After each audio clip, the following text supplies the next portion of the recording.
So Big Short, Michael Burry says markets are missing a trick as the Venezuelan raid just changed the game. Okay, and to me, it's not even the Venezuelan game. Well, it's kind of geopolitics. Yeah, that makes sense. So Michael Burry says U.S. on a raid of Venezuela is much bigger than the markets here. The Big Short investor said, who recently pivoted from running a hedge fund to writing on Substack, publishing a post nearly early Monday saying the game just changed in the mid to long term, and markets are not pricing in all that they may of this weekend's events. This is a paradigm shift despite the markets yawning. He later wrote on X, benchmark oil prices climbed less than 1% on Monday, and U.S. took futures opened higher after the U.S. captured President Nicolas Maduro over the weekend and President Trump. America run the oil-rich country. The seizure was a shot across China's bow.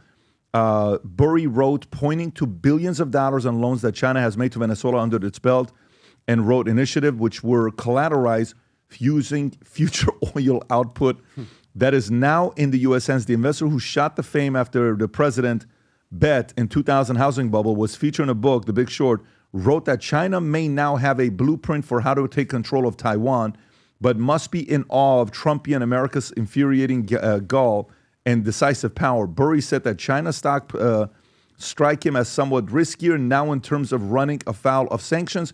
He wrote that Alibaba, Baidu, and other potential sanction targets could be in for some volatility if China escalates.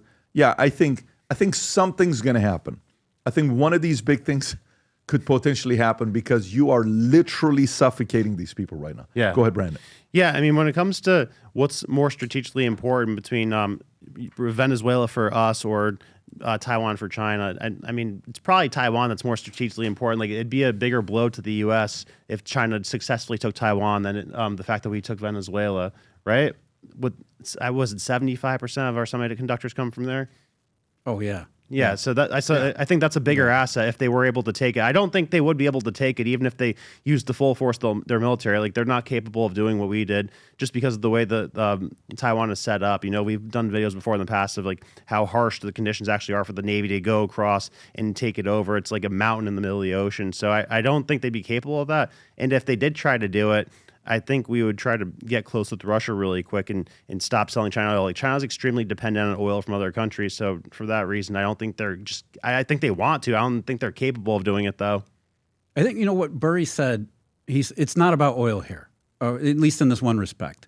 What he said was that, you know, through the Belt and Road Initiative, China has lent billions of dollars all over the world. And with Venezuela, that was collateralized by Venezuelan oil. Trump just took their collateral, which means those loans are worthless.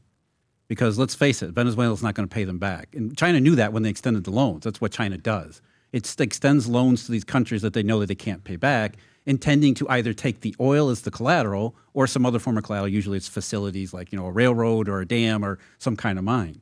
So what Trump said is, okay, I see your Belt and Road Initiative, and I'm going to take the initiative and take the collateral right off the board, which makes that loan and your entire effort in Venezuela worthless.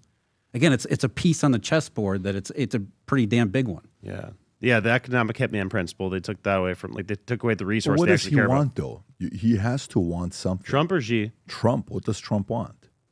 What does Trump want? I think he realizes that this is Cold War II. Let's be honest about this.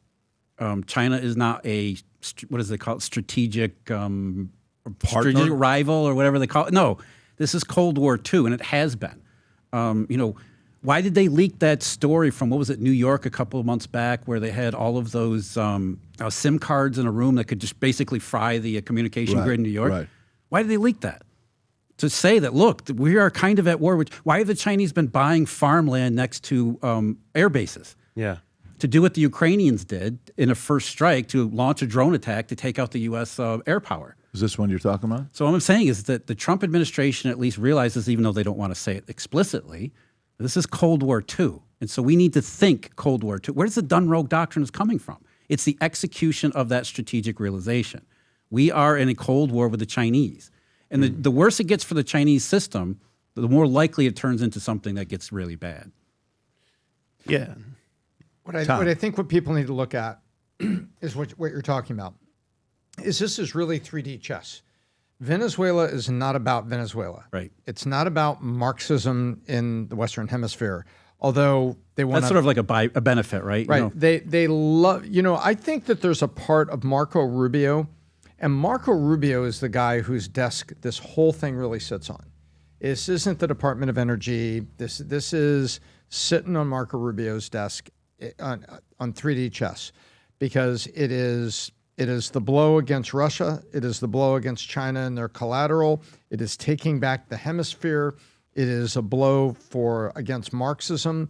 And the U.S. mainstream media wants to talk about, oh, it was illegal to go in there, and now the greedy, all the greedy energy companies are going to get the oil. Wait a minute. Only Chevron's in there materially benefiting right now.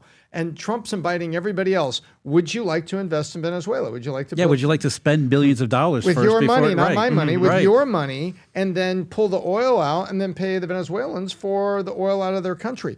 So when he stabilizes Venezuela, the phrase that we all want to look at here is very simple: on our terms. And this is all related to the Cold War. He wants China to be a trading partner on our terms and not manipulating Venezuela. He wants Iran to be not in this hemisphere on our terms. Is there something for them to trade on oil? There's a deal to be made if they'll do it on our terms and only go over here and not over here. And now he also has an impact on Russia, who is basically like the credit card in the middle of this. They're the transaction guy in the middle of this. And now he's like saying, no, transactions don't go through you. And he said, wait, how am I going to make any money? Well, that's kind of the point. You got to ask me for permission. And by the way, how important was it? They sent one of their own subs to shadow one tanker. We're not talking about a pipeline. We're not talking about... That was a tanker loosely, yeah, in loose terms. Yeah, an old jalopy tanker.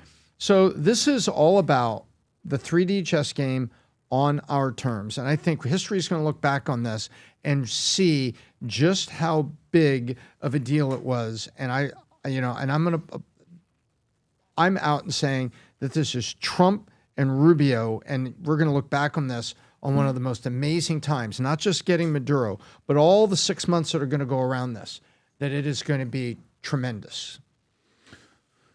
Yeah, for the folks that are watching out there, this place is 22 degrees, the podcast room, and I think they do this on purpose for us. We could use some oil and a heater right over here. It's you have to be here to see what it feels like.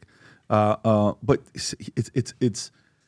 I agree with what you're saying on how unique of a time we're living in for this many things to be moving. We're going to look back on it. Yeah, you think about The big if is if they can pull it off. I think they could pull it off because they have so much leverage right now, Jeff.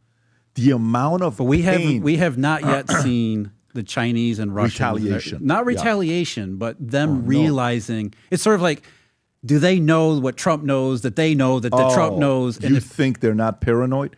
Do you think? Well, I think that's why Trump has had to establish these precedents. Let me ask you a question, though. By nature, by DNA and nature, who do you think is naturally more paranoid? American leaders, politically, Russian or Chinese? Chinese. And then second is who? There's other Chinese. That's right. So you don't think they're sitting there wondering, knowing what he's doing? I don't think they're delusional. I do. I think they are. I think that the Chinese have been following the caricature that has been printed about Trump, and I think that's a lot of intelligence is really just regurgitating all these mainstream ideas. And I think what's happened is they have vastly underestimated first of all his resolve, but also his strategic planning, as well as the ability to execute on that strategic planning. So I think the Chinese have yet to fully comprehend what's taking place. There's no way they are who they are without sitting there mapping out and saying, these are the 22 things he could do. You got to remember, this is a communist regime. They're not exactly. I mean, the image of the Chinese as, there's these long planners who are thinking 1,000 years ahead. No, these are communist bureaucrats. They are thinking about tomorrow. They're not thinking about 1,000 years ahead. I don't know about that. I don't know if I agree with that. I think they're a little bit more longer. Maybe not 1,000 years, By the way, but they think 10 when other people think 10 minutes. Yeah, I don't know if they, when they said the whole Made in China 2025, remember how by 2025 they wanted to be able to take over the world and they're going to be the biggest thing. And when they announced it, and then COVID happened. So to me, yeah, but those are just 5-year plans. If China is sitting there behind closed doors, seeing what's going on, my concern is with the amount of suffocation where you cause people to see how much control they've lost, they make desperate moves. Like COVID. And desperate moves could be massively retaliatory, and all of a sudden you're like, wait a minute, what just happened? Or if you want to be positive, that's exactly what the Trump administration is counting on. Why? Because then they could use a desperate move on the part of China or Russia or whoever it is they think as their next step. Now we're justified in taking it up a notch because the Chinese did this and they Perfect. So expected it. question for you. What's up a notch? I don't know. I mean, that's Tom, Rubio. what's up a Rubio notch? knows. In terms of What's pressure? up a notch? Yeah. What's next? All right, so putting enough pressure Greenland. on Russia. They're distracted with Venezuela. Let's get Taiwan now. Let's make a desperate move. Let's do a naval blockade. Let's do an economic super sanction. I mean, you see what I mean? Would China, now, do I think they put boots on the ground and go on Taiwan? No. But would they maybe move 3 chess moves ahead, thinking that the rest of the world is distracted by Iran fall or not fall, and Venezuela and what we're doing, and Putin what he's doing?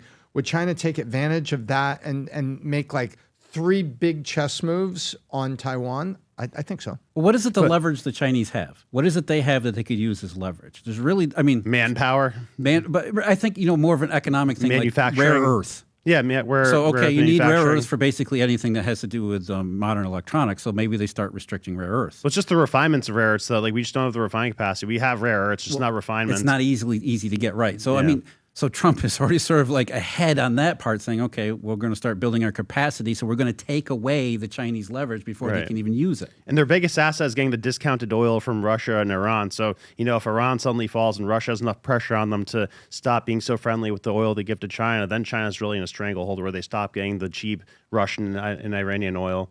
Because that's like China's nucleus is the ability to get cheap oil from Iran and Russia. Yeah, I mean, this is the other question as well. We talked about it on the podcast on Monday. It's very obvious that Trump is relying on Marco a lot more than he's relying on JD to get things done. Mm-hmm. It seems as if the second most powerful person on his team is not Vance. It's Rubio. And by the way, if Rubio's in more of these meetings doing the deals, world leaders are now accustomed to who? Rubio to be doing that, which means they're kind of sitting there saying, we either want this guy in 2028 or we don't. But if Vance is not in those rooms building those relationships and Rubio is, it may be Rubio's turn in 2028 and then Vance's turn maybe in 2036.